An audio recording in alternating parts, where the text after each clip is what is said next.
इस कहानी पे ना यकीन करना ज़रूरी नहीं है, पर जो हुआ ना उसको आज तक डॉक्टर्स भी नहीं समझ सकते कि ये कैसे हुआ।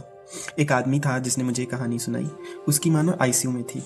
तो एक रात क्या होता है, डॉक्टर्स बोल देते हैं कि आपकी माँ अब नहीं बच सकती है, कल सुबह तक भी शायद ही बचे।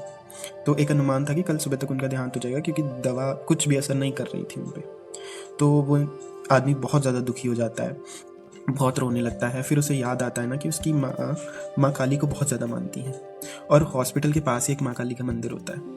मंदिर तो बंद था, वो मंदिर की जाके चौखट पे ही रोने लग जाता है कि हे माँ, अगर मेरी माँ की भक्ति सच्ची थी तो आज उसे बचा ले, आज मेरी माँ को मेरे पास रहने दे, क्योंकि उसके पास उसकी माँ के सिवा कोई भी नहीं था। वो बहुत रोता है कि हे माँ, मेरी माँ को बचा ले।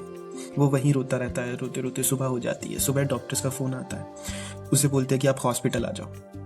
तो जब वो हॉस्पिटल जा रहा होता है तो रास्ते में यही सोच रहा होता है कि शायद उसकी माँ नहीं रही। तो वो जब हॉस्पिटल पहुंचता है तो डॉक्टर्स बोल रहे होते हैं कि इट वॉज नॉट पॉसिबल, ये हो ही नहीं सकता था, पर हो गया। आपकी माँ ठीक है, आपकी माँ आगे से रिकवर कर चुकी हैं, सिर्फ एक रात में। जो इतने दिनों से नहीं हो रहा था वो एक रात में हो गया। ये माँ का चमत्कार नहीं तो और क्या है। काली माँ इतनी करुणामयी है, इतनी करुणामयी है कि उनकी करुणा का कोई हद नहीं है। मानने लगा, और आज भी वो बोलता है कि मैं माँ काली का भक्त नहीं हूँ, मैं माँ का कर्जदार हूँ।